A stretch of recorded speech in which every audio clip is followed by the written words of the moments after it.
Bien, pues el día de hoy comenzamos con las 7 verdades del Calvario. Y básicamente el día de hoy es una sesión de introducción, una sesión para tener el contexto, porque hemos escuchado mucho acerca de las verdades del Calvario, se ha predicado aquí, los del intensivo seguramente tienen ahí sus notas, tienen ahí pues todo un apunte, si no me equivoco lo dio el hermano Eleazar, y, y vamos, hay mucha profundidad en ello.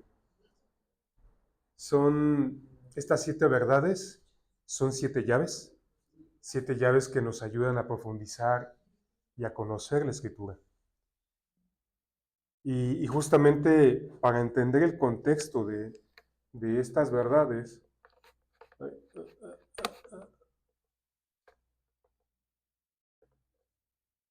vamos a ver pues justamente este contexto.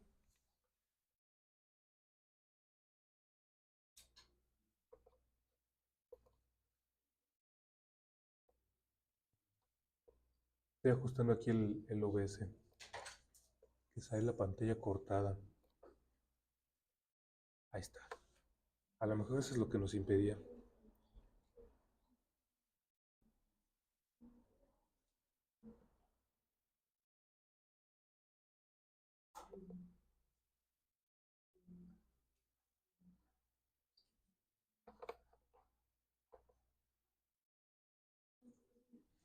Ahí está.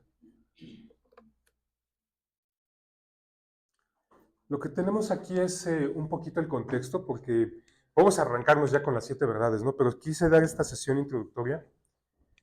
Dice, fíjate, dice, estas verdades nunca deberán ser vistas como un fin, y eso nos va a ayudar a mitigar cualquier error. El fin no es conocer las verdades clave. Las verdades clave son un medio para alcanzar el fin. ¿Cuál es el fin? Que nuestro Señor Jesucristo sea glorificado, que nosotros vayamos adelante a la perfección, que nosotros seamos transformados. Esto es únicamente un medio.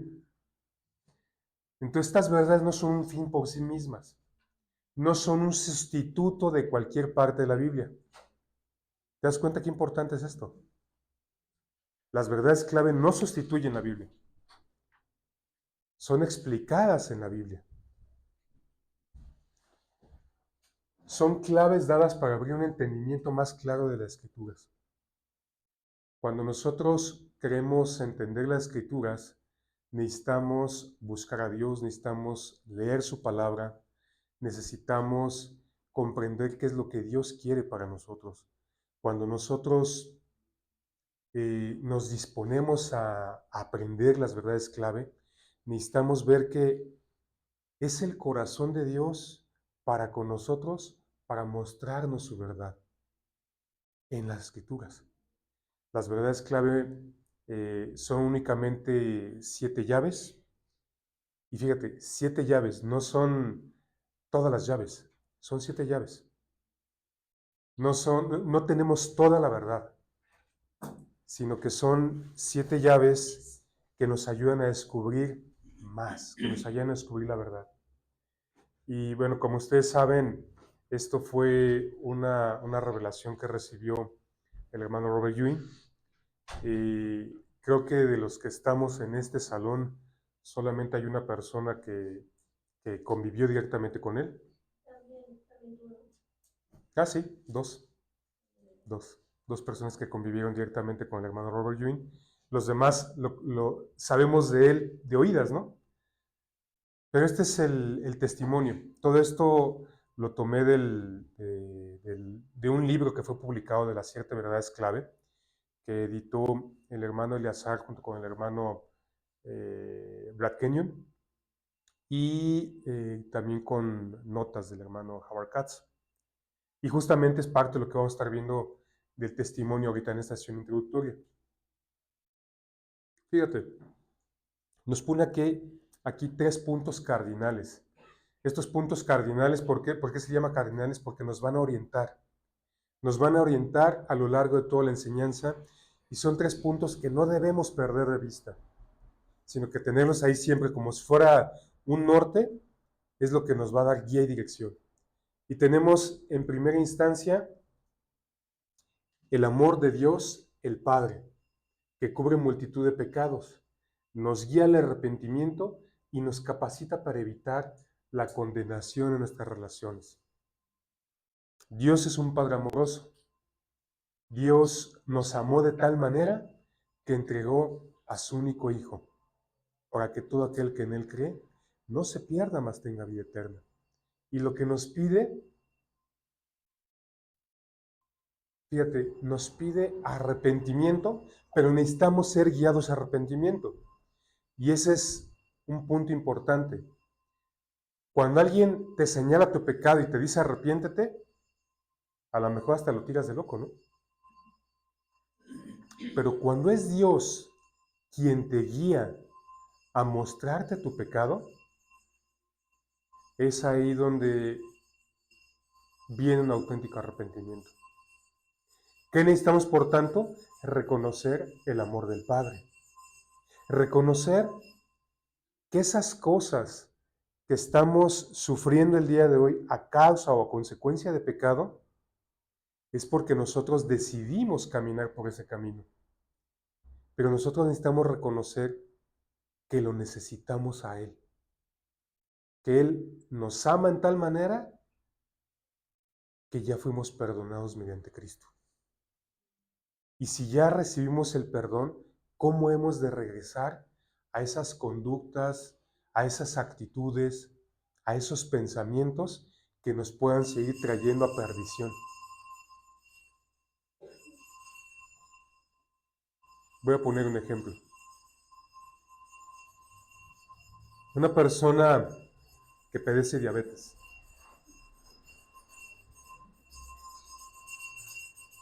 El alto consumo de azúcar fue lo que le llevó a desgastar su páncreas y a padecer esta enfermedad. Si esa persona sigue consumiendo altas cantidades de azúcar, no podemos decir que está arrepentida. Una persona que ha sido guiada a arrepentimiento por su propia voluntad decide ya no consumir alimentos altos en azúcar. Si tú has visto un diabético que sigue tomando Coca-Cola, pues es porque no ha sido guiado a arrepentimiento. Y por más que le digan, porque ten por seguro que los médicos se lo han dicho, que su familia se lo ha dicho, pero lo sigue haciendo. Yo conocí una persona que fuimos a orar por él, incluso porque pues llega una cuestión de amputación de una pierna. Y ya con la pierna amputada, seguía pidiendo su Coca-Cola.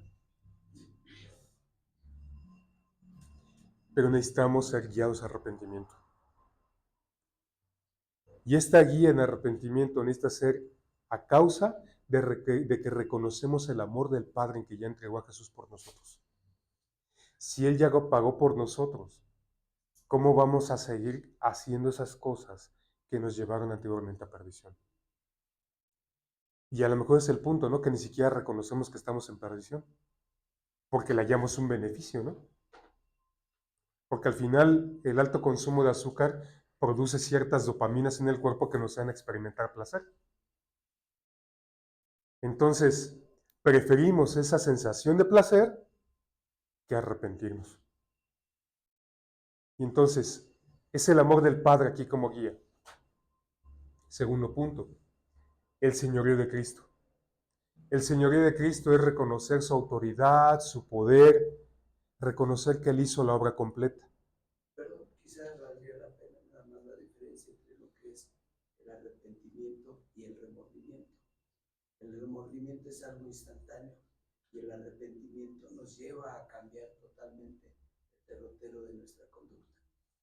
Y en efecto, y una de las cosas que estábamos meditando hace rato, hemos platicado en el coche, acerca de uno de los episodios de las clases del hermano Eleazar, venía diciendo, papá ya entendía acerca de lo que decía el hermano Eleazar, acerca del arrepentimiento, de lo que es cortar de base con el pecado.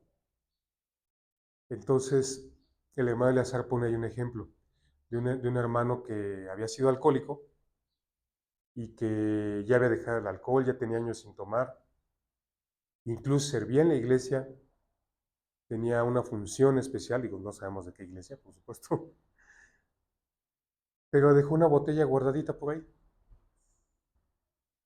Entonces, en una de esas que tuvo problemas, creo que lo corrieron del trabajo, algo así, se desesperó, se puso muy triste y se emborrachó. La pregunta es, ¿qué hacía una botellita guardadita por ahí? Entonces, cuando tenemos un auténtico arrepentimiento, cortamos con todo eso de tajo, de raíz, lo arrancamos. De otra manera, en efecto, puede ser remordimiento, por lo que comentaba el hermano Pedro. Porque una persona auténticamente arrepentida va a quitar todas las cosas a su entorno para no volver a caer. Va a preparar el terreno. Una persona que tiene remordimiento se puede sentir muy triste, hasta caer en depresión, porque está realmente, iba a decir, arremordida, ¿no? Pero no. No, remordida sería arrepentimiento. Está realmente con mucho remordimiento. Con mucho remordimiento. Tanto remordimiento que los demás se dan cuenta, ¿no? La gente necesita darse cuenta que tiene mucho remordimiento. Y hasta lo anda diciendo a todo el mundo. Pero no está arrepentida. Una persona auténticamente arrepentida no siente condenación. Experimenta el perdón de Dios. Y entonces pone un cerco a su alrededor para no volver a caer en eso.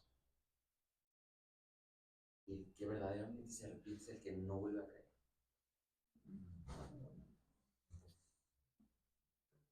Fíjate que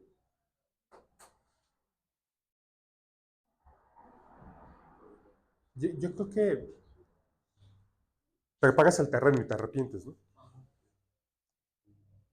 Y te dispones de tal manera que no vuelvas a caer.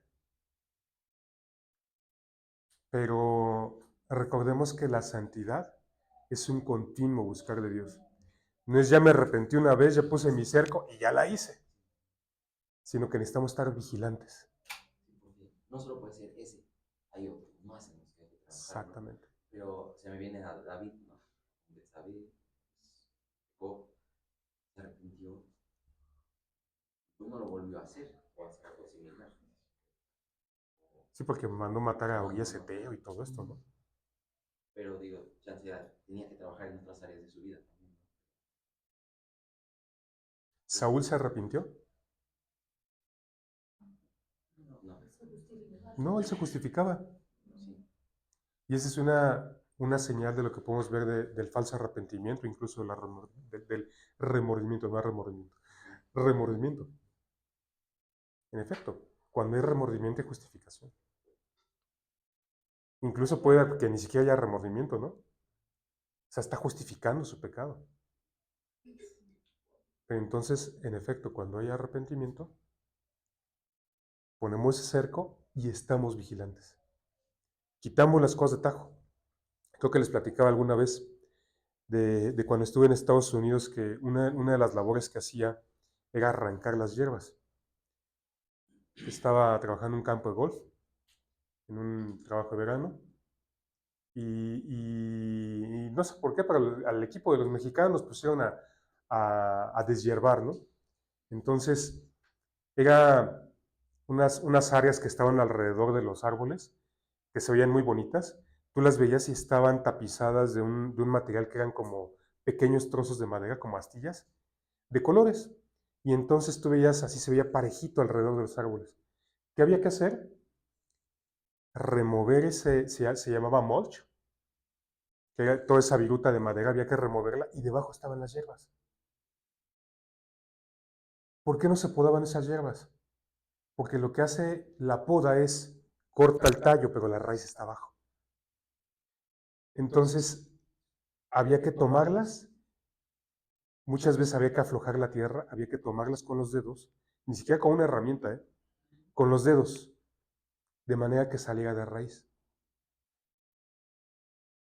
Entonces, algo así es el pecado. Necesitamos tomarlo y arrancarlo de raíz. Y obviamente cuando ese trabajo no se hace bien, vuelve a crecer. Entonces hay que ser muy cuidadoso para que no vuelva a crecer. Y recuerdo que teníamos como un rol, por así decirlo, en el que periódicamente íbamos recorriendo hoyo por hoyo. Y ya que terminábamos con el hoyo 18, regresábamos al hoyo 1. Y así. Y cuando regresábamos, yo decía, le hizo alguien más. Porque había mucha hierba debajo del mulch. Y había otros donde decíamos, mira, aquí hay poquita. Entonces necesitamos trabajar, y fíjate, es eso. Necesitamos trabajar y revisar de continuo, examinarnos a nosotros mismos, porque si no, pues bien padre, ¿no? Ya Cristo murió por nosotros, ya me arrepentí una vez y hacer mi vida otra vez, ¿no? Entonces necesitamos revisarlo continuo. El señorío de Cristo. Necesitamos reconocer que Jesús es el Señor, que Él es el que hizo la obra. Fíjate, siendo Él Señor, Él fue el que se entregó por nosotros, Él fue el que derramó su sangre. El señorío de Cristo que produce mansedumbre y humildad. El señorío de Cristo produce mansedumbre y humildad. Cuando tú ves una persona que no tiene ni mansedumbre ni humildad, hay un problema con el señorío de Cristo. Luego, todavía se da un tema, ¿no? que de repente nos volvemos orgullosos acerca de la doctrina. Y nos volvemos orgullosos de que tenemos la sana doctrina. Y eso es un problema. Es un problema porque el corazón que necesitamos para caminar con Dios, para recibir la revelación, para recibir la enseñanza, para reconocer la sabiduría que hay en las verdades clave, es un corazón de mansedumbre y humildad. Y este es un principio que yo creo que Dios quiere que tengamos muy presente ahora que estamos arrancando con esto. Son verdades muy profundas, pero necesitamos reconocerlo con un corazón de mansedumbre y humildad, sabiendo que esto nos debe llevar a más en nuestra vida, a más en santidad, a más reconociendo el señorío de Cristo. Y si nosotros reconocemos el señorío de Cristo en nuestra vida, vamos a detener nuestra mano, nuestro pie, nuestro ojo de volver a meternos en problemas.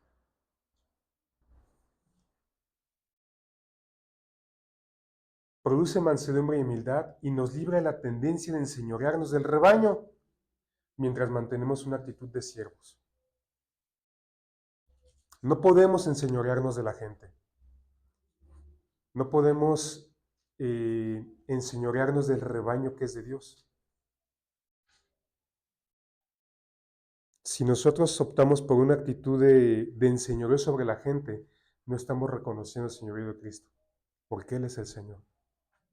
Si nosotros queremos andar corrigiendo a la gente, Jesús es el Señor. Él es el que tiene la autoridad. Incluso lo dice mucho el hermano Eleazar. No necesitamos andar detrás de la gente corrigiéndola. Necesitamos orar por ellos, que el Espíritu Santo les revele, que les guíe a arrepentimiento. De otra forma, hasta andamos empujando a la gente a que se enoje con nosotros y que después digan cosas en contra de nosotros. Y es como echarle pues, más leña al fuego, ¿no? Y la obra eficaz del Espíritu Santo, quien nos lleva a toda verdad y nos guía a nuestro deber caminar y llamado. Fíjate qué bonitos principios, porque aquí tenemos la Trinidad, tenemos el amor del Padre, el señorío del Hijo y la obra eficaz del Espíritu Santo. Son estos tres puntos cardinales, estos tres puntos que siempre nos van a orientar.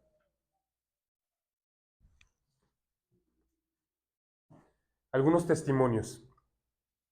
Estos son testimonios que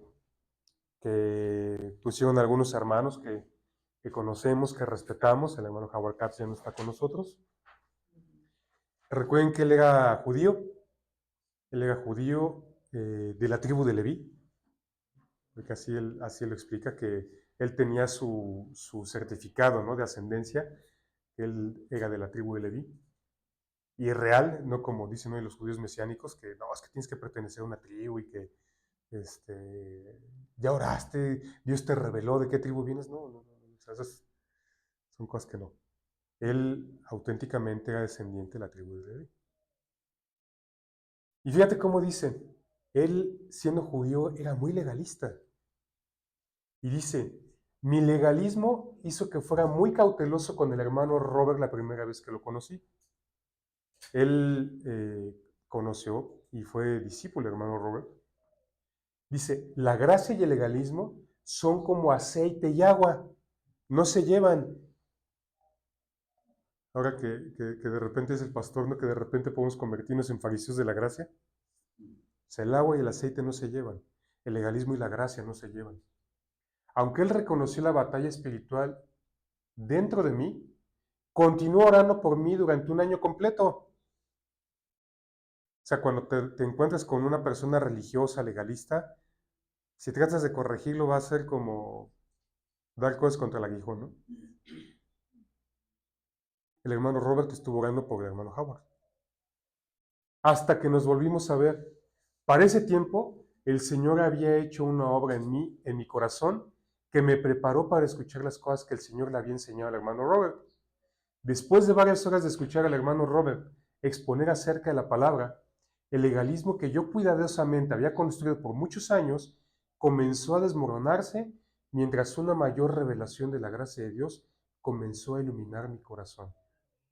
Ese primer estudio bíblico se transformó en un estudio que duró 6 días, 10 horas al día. Imagínate, 10 horas al día es como estar de 9 de la mañana a 7 de la noche. Esos son 10 horas al día. Durante 6 días. Durante ese tiempo la presencia de Dios era tan fuerte que yo sentí como si nunca antes hubiera entendido la Biblia. Imagínate, una persona que era un judío, que era muy legalista, y cuando viene esta palabra viene a mí Pablo. Acuérdate que él era de la tribu de Benjamín, fariseo de fariseos, y él era celoso, ¿no?, de la palabra de Dios. Y vuélvete a Pablo. Como Pablo, conociendo así la Torá, persiguiendo a los cristianos, cuando tuvo este encuentro con Jesús, tuvo un encuentro con la gracia. Saulo, Saulo, ¿por qué me persigues? Y él le dice, ¿qué quieres que haga, Señor? Él tuvo un encuentro con la gracia. Si bien Jesús le dijo, ¿por qué me persigues?, no lo condenó. Y todavía fue y le dijo a Ananías, instrumento escogido me es este. Ve y pon las manos sobre él. Pablo tuvo un encuentro con la gracia, el hermano Howard Katz tuvo un encuentro con la gracia. El hermano Daniel Moser, de Suiza. Las 7 verdades clave no son algo que venga por fuera de la palabra de Dios, sino son 7 verdades bíblicas principales. Como la iglesia, hemos sido bendecidos al aplicarlas tanto en nuestra vida personal como en la vida de la iglesia. Y este es algo relevante.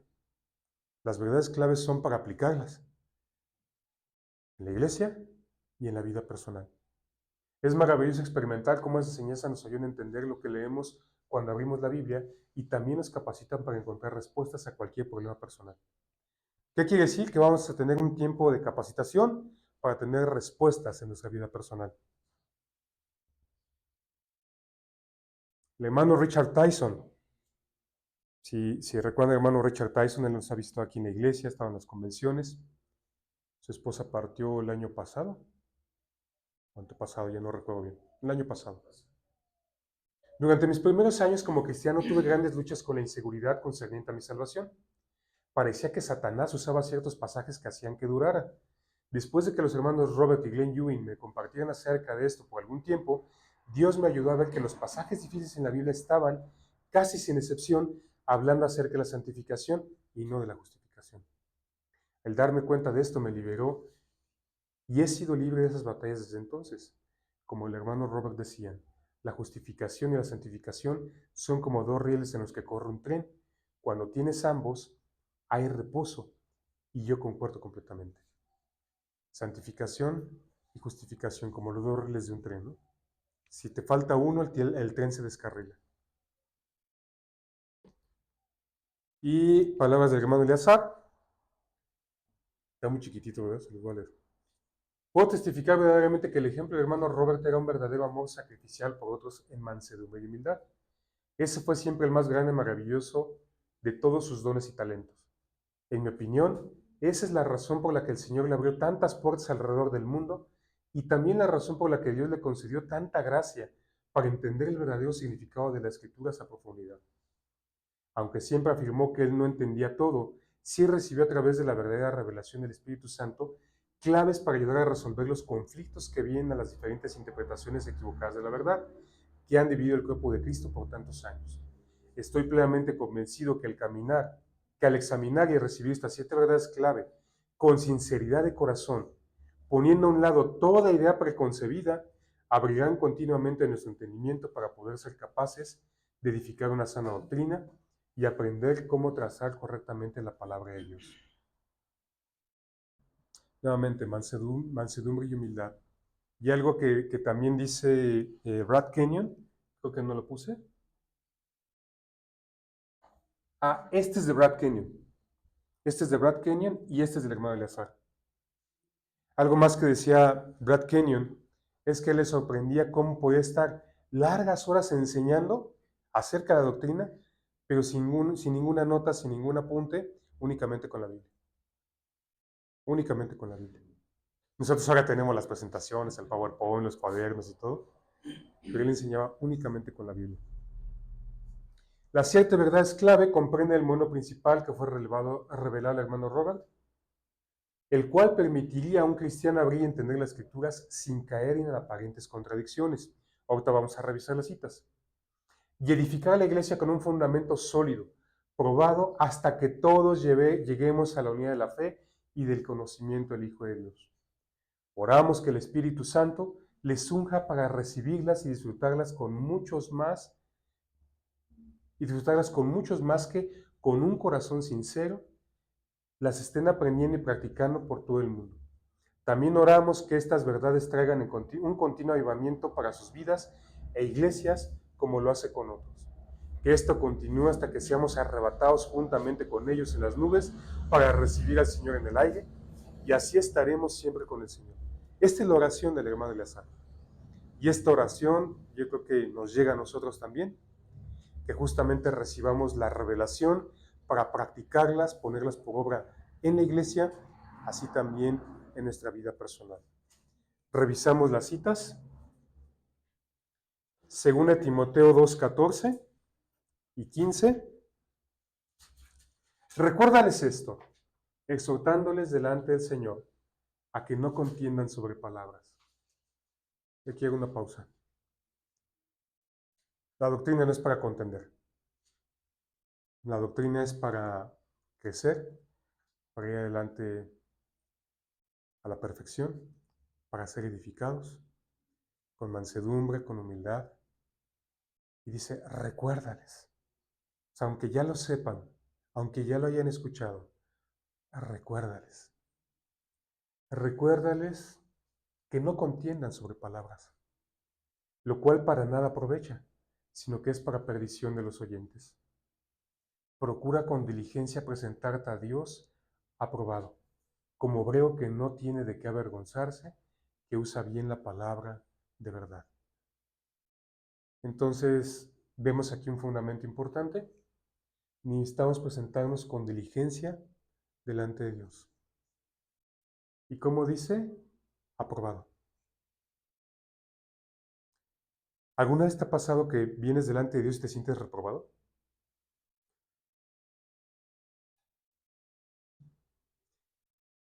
Necesitamos reconocer el Señor de Cristo.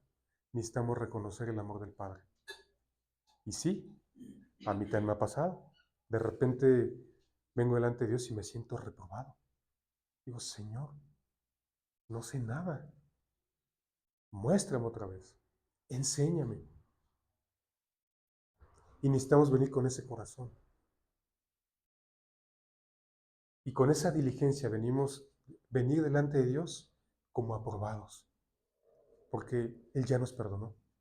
Él no nos condena. Necesitamos vivir en la gracia.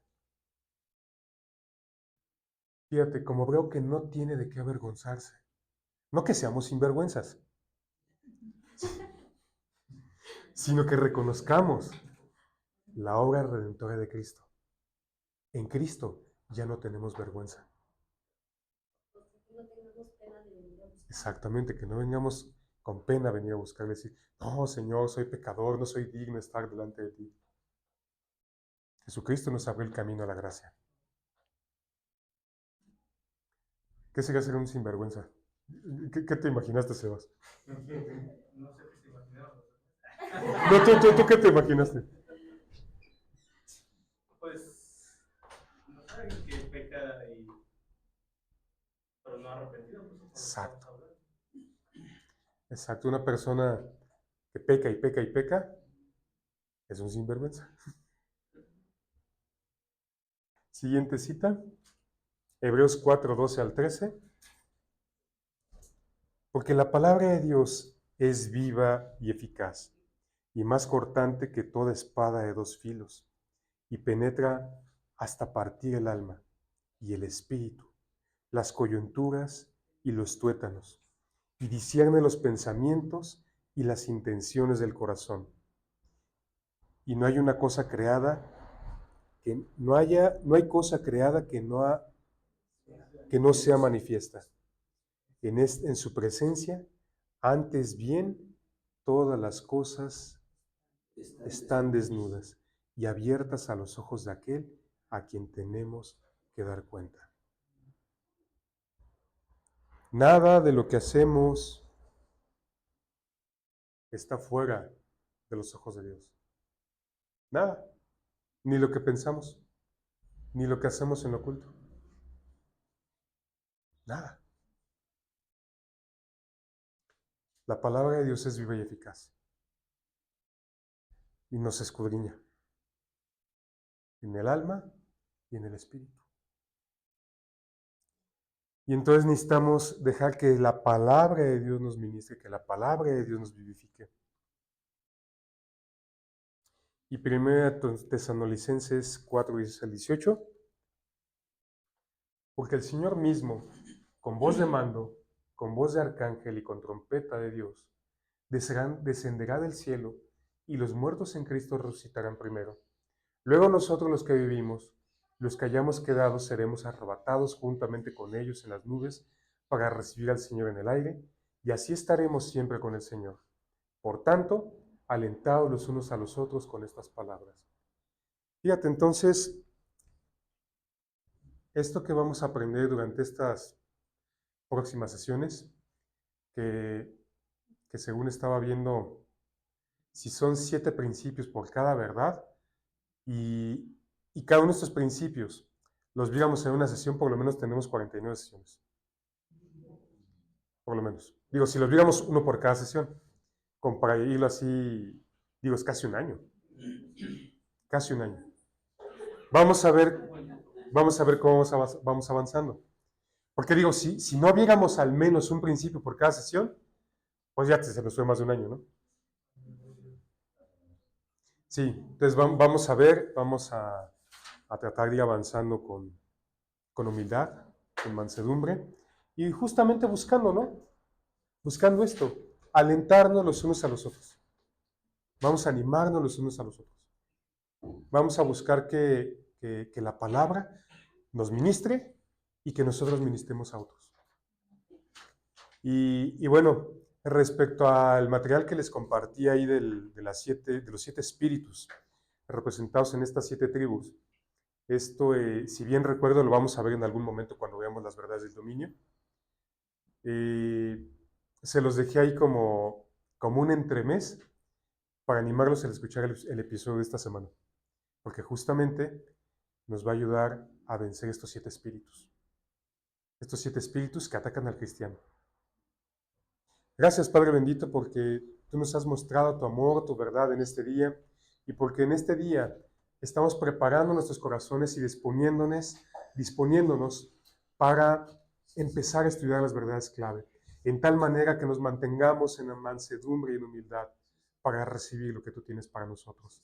Te pido así también por cada uno de mis hermanos, en tal manera que ellos sean animados y estén buscando de ti, buscando tu palabra y recibiendo la revelación que tú tienes para sus vidas.